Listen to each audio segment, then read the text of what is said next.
और ये मंदिर के ही बिल्कुल बराबर पे यहाँ पर पांडव टीला बना हुआ है, जिसमें कि ऊपर प्राचीन जयंती माता मंदिर, शनिदेव मंदिर, भैरव बाबा मंदिर, हनुमान मंदिर और भगवान भोलेनाथ का भी मंदिर मौजूद है।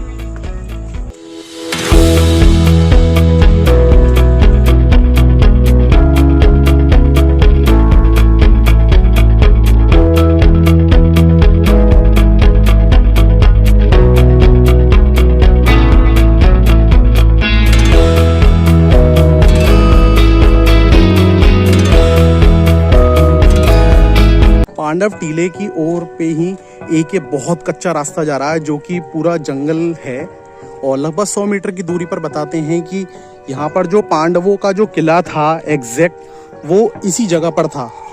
तो आइए आगे हम चलते जा रहे हैं और देखते हैं ये जगह कैसी बनी हुई है। आज के समय में क्या अवशेष जो हैं वो पांडव किले के आज के समय में बचे हुए हैं। हाँ, पेड़ को देखकर पता लगता है कि इनकी जो पूरी डालियां हैं और पेड़ का जो हिस्सा है वो बहुत ही ज़्यादा पुराना है। और ये पूरा पगडंडी का रास्ता जो है वो बना हुआ है, जो कि पांडव के किले की ओर ठीक हमें लेकर जा रहा है।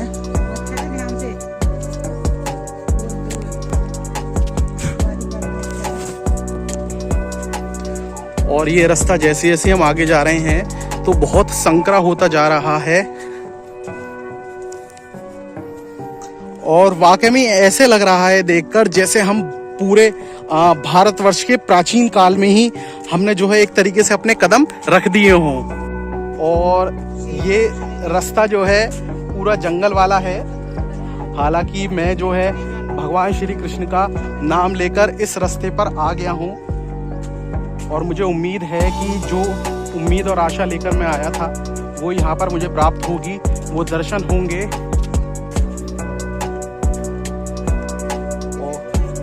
यहाँ पर जो है ये पेड़ गिरा हुआ है।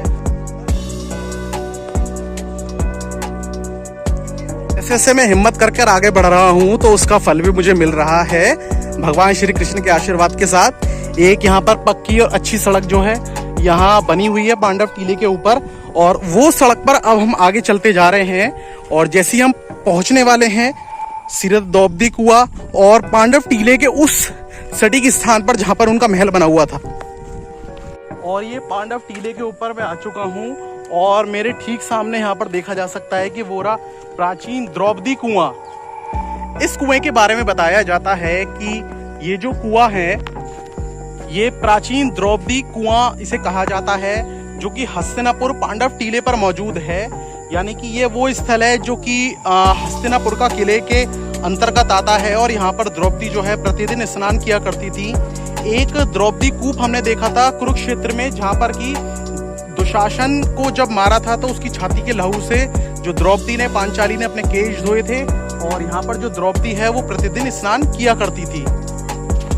भगवान श्री कृष्ण का नाम लेकर इस रास्ते पर आ गया हूँ और मुझे उम्मीद है कि जो उम्मीद और आशा लेकर मैं आया था वो यहाँ पर मुझे प्राप्त होगी, वो दर्शन होंगे। और यहाँ पर जो है ये पेड़ गिरा हुआ है। ऐसे ऐसे मैं हिम्मत करके आगे बढ़ रहा हूँ तो उसका फल भी मुझे मिल रहा है भगवान श्री कृष्ण के आशीर्वाद के साथ। एक यहाँ पर पक्की और अच्छी सड़क जो है यहाँ बनी हुई है पांडव टीले के ऊपर, और वो सड़क पर अब हम आगे चलते जा रहे हैं। और जैसे ही हम पहुंचने वाले हैं सिरत द्रौपदी कुआं और पांडव टीले के उस सटीक स्थान पर जहां पर उनका महल बना हुआ था। और ये पांडव टीले के ऊपर मैं आ चुका हूँ और मेरे ठीक सामने यहाँ पर देखा जा सकता है कि वो रहा प्राचीन द्रौपदी कुआं। इस कुएं के बारे में बताया जाता है कि ये जो कुआं है ये प्राचीन द्रौपदी कुआं इसे कहा जाता है, जो कि हस्तिनापुर पांडव टीले पर मौजूद है। यानी कि ये वो स्थल है जो कि हस्तिनापुर का किले के अंतर्गत आता है। और यहाँ पर द्रौपदी जो है प्रतिदिन स्नान किया करती थी। एक द्रौपदी कूप हमने देखा था कुरुक्षेत्र में, जहाँ पर कि दुशासन को जब मारा था तो उसकी छाती के लहू से जो द्रौपदी ने पांचाली ने अपने केश धोए थे। और यहाँ पर जो द्रौपदी है वो प्रतिदिन स्नान किया करती थी। हस्तिनापुर पांडव टीले पर जो कुआं मौजूद है, बताया जाता है कि किसी समय में पांडव और द्रौपदी यहाँ पर स्नान किया करते थे। तो मैंने सोचा क्यों ना आज की जो वर्तमान स्थिति है इस कुएं में पानी की वो देखी जाए। इसको देखने के लिए देश के अलग अलग कोनों से लोग आते हैं। द्रौपदी कुएं के अंदर से जो हमने पानी निकाला है वो बहुत साफ है, बहुत मामूली सा हम कह सकते हैं कि बहुत मामूली सा गंदा है। द्रौपदी कुएं से ही और आगे जंगल की ओर जो है एक छोटी सी पगडंडी जा रही है और पगडंडी के रास्ते अब बिल्कुल मैं सटीक उस स्थान पर पहुंचूंगा जहां पर की महाभारत की जो हस्तिनापुर थी, पांडवों की राजधानी थी, उस पर जो किला बना हुआ था, उस किले के जो आज के समय में अवशेष हैं वो मैं देखूंगा।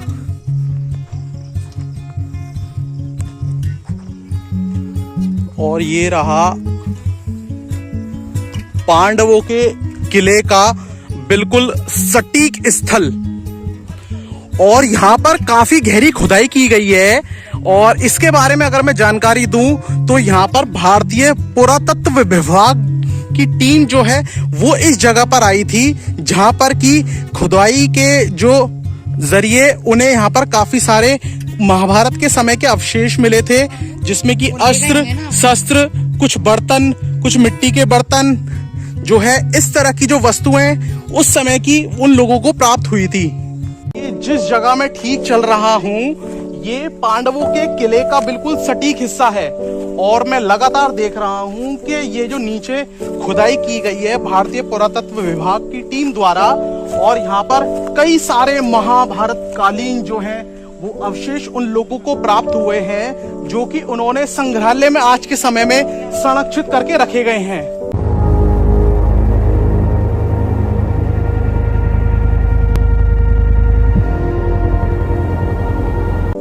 ये पेड़ जो है वो काफी पुराना उस समय का है और ये जो पूरा टीला है आज के समय में यहाँ पर उस किले का जो नामो निशान है वो पूरी तरीके से खत्म हो चुका है। सिर्फ एक खंडर और एक सिर्फ साधारण भूमि के तौर पर हम इस जगह को आज के समय में देख सकते हैं। ये नीचे तक देखी जा सकती हैं कि ये जो ईंट है, ईंटों की दीवारें नीचे तक बनी हुई थी और बताया जाता है कि समय के साथ साथ जो पांडव का किला था वो तो नीचे धंस गया था और जो नीचे की मिट्टी थी वो धरती के ऊपर आ गई थी। तो ऐसा ही कुछ नजारा मैं जो है यहाँ पर हस्तिनापुर के पांडव टीले पर देख पा रहा हूँ।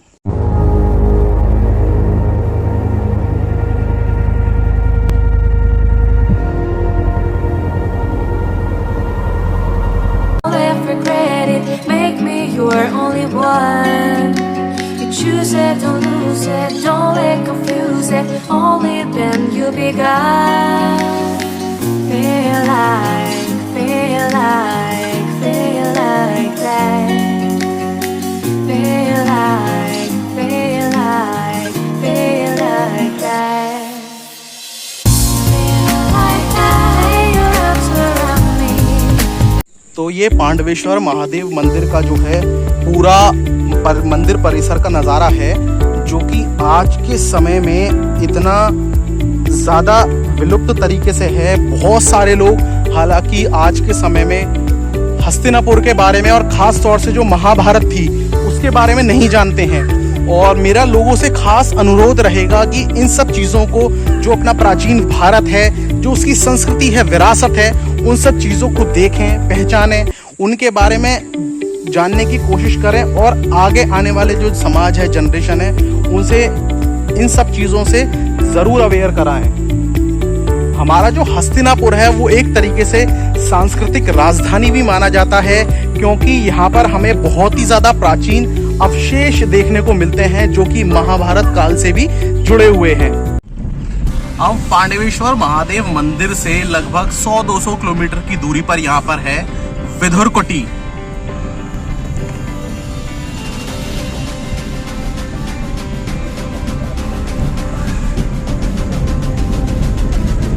और ये भी जो है छोटी पगडंडी का रास्ता है कि सिर्फ जो है गाड़ी आराम से जा सकती है। और यहाँ पर हम विधुरकोटी में आ चुके हैं।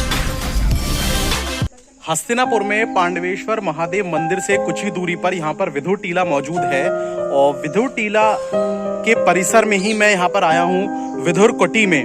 विदुरकुटी की पौराणिक कथा ये है कि हस्तिनापुर के जो महाराज थे यानी कि कौरव, एक तरीके से धृतराष्ट्र, जिन्होंने भगवान श्री कृष्ण को भोजन का निमंत्रण दिया था, और भगवान श्री कृष्ण जब यहाँ पर पहुंचे थे हस्तिनापुर में पांडवों के किले में, तब उन्होंने 56 भोग को त्याग कर वो यहाँ पर विदुर जी का जो घर था, जो महल था, वो यहाँ पर आए थे, क्योंकि विदुर जी की जो पत्नी थी वो साग भगवान श्री कृष्ण को बहुत ज़्यादा प्रिय था।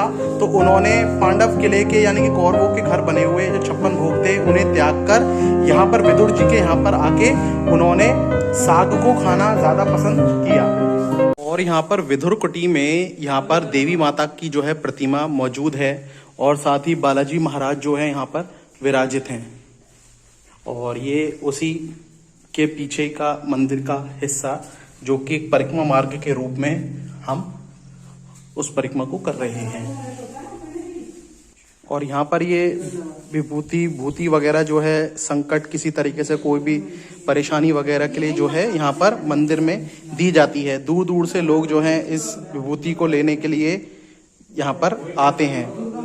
किले से भी नीचे उतरकर यहाँ पर जो है विदुर जी की एक गुफा है, जिसे हम विदुर गुफा के नाम से जानते हैं। बताया जाता है कि विदुर जी जो है वो पांडवों के काका थे, और वो बहुत ही उन्हें ज्ञान था हर तरह की राजनीति का, सामाजिक ज्ञान और भी कई तरह के उनको ज्ञान प्राप्त थे। और यही एक महत्वता होने की वजह से जो पांचों पांडव थे वो उनका बहुत आदर सम्मान किया करते थे। और ये विदुर जी की जो है वो प्राचीन गुफा है, जो इसी जगह पर बैठकर जो है वो ध्यान किया करते थे, तप किया करते थे। और ये है विदुर जी की गुफा, जो कि बहुत ज्यादा संकरी है। नीचे से उतरकर इसी जगह पर बैठकर जो है वो तपस्या किया करते थे। और यहाँ के आसपास का भी नज़ारा पूरा जंगल जंगल जंगल और जंगल।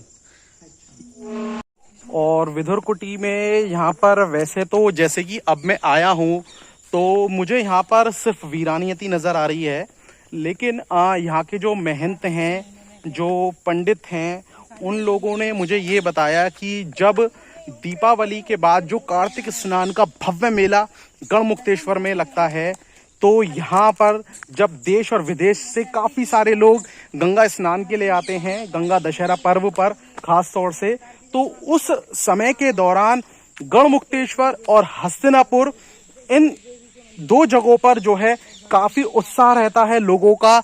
लोग यहाँ पर दर्शन करने के लिए आते हैं। अब मैं जा रहा हूँ महाभारत युद्ध के ऐसे मुख्य पात्र के मंदिर जिन्हें हम सूर्यपुत्र कर्ण के नाम से जानते हैं, और इन्होंने महाभारत युद्ध में पांडवों के विरुद्ध दिया था कौरवों का साथ। हस्तिनापुर महाभारत कालीन ऐतिहासिक नगरी में मौजूद कर्ण मंदिर द्वापर युग का साक्षी है। यह वही स्थान है जहां कर्ण ने इंद्र को कवच और कुंडल दान किए थे। कर्ण जिस देवी की तपस्या कर प्रतिदिन 1.25 मन सोना प्राप्त कर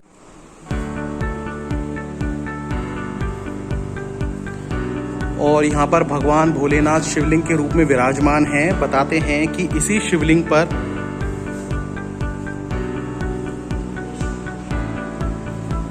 शिवलिंग पर जो कर्ण हैं वो रोज यहाँ पर भगवान भोलेनाथ को जल अर्पण किया करते थे।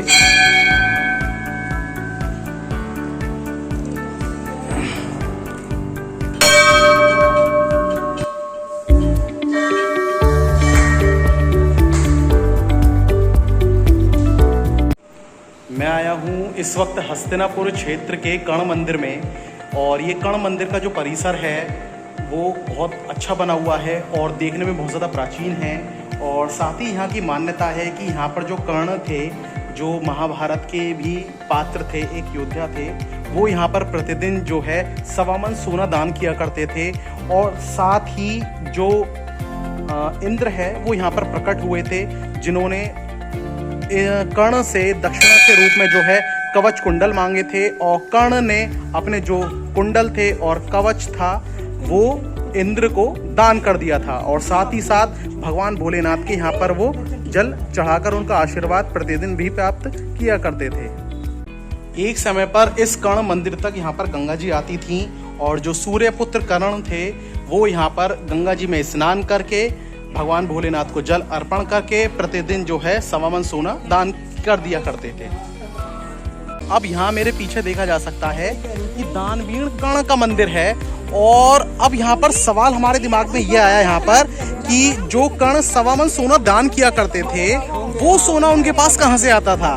तो हमें जो जानकारी प्राप्त हुई है उसके आधार पर यहाँ पर एक कामाख्या देवी जी का सिद्धपीठ हुआ करता था जिसका ये बोर्ड लगा हुआ है और ये उस शक्तिपीठ जो कामाख्या देवी का जो मंदिर का हिस्सा है वो यहाँ पर बना हुआ है। अब जितने भी नीच किस्म के मुगल थे उन्होंने हमारे हस्तिनापुर और पूरे भारतवर्ष में कई सारे मंदिरों को क्षति पहुंचाई, उन्हें पूरी तरीके से नष्ट कर दिया। उसी में से एक ये कामाख्या देवी मंदिर था क्योंकि भगवान जो देवी जी थी वो कर्ण जो है देवी माता के बहुत ही बड़े आराध्य थे, उनकी पूजा पाठ करते थे। तो देवी जी से ही उन्हें जो है सोना प्राप्त हुआ करता था और वही सोना कर्ण जो है 1.25 मन सोना प्रतिदिन दान कर दिया करते थे अपने उस वाले मंदिर पर।